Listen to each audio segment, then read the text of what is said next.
Welcome to part three, the last in this section on inequality and redistribution.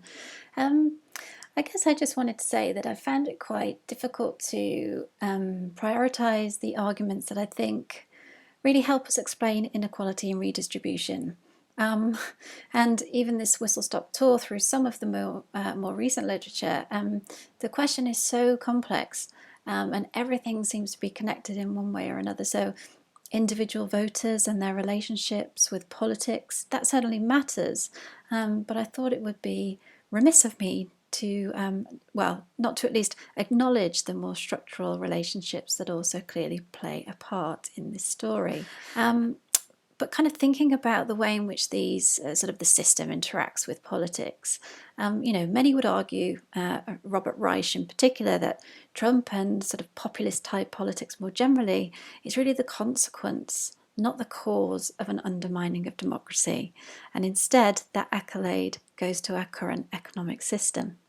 So here we have a picture of Jeff Bezos. He is the founder of Amazon and the world's richest man.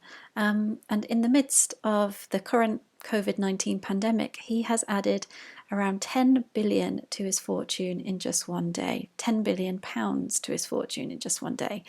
And so I also read in The Guardian that he could buy with his personal fortune 4 of the UK's biggest banks and still have change to buy Marks and Spencers and Sainsbury's. So a very rich guy indeed. But of course, at the same time, we know that the real wages of the middle classes and those below, real wages have been stagnating at best over the past 20 years or so. And for many people, real wages have actually declined.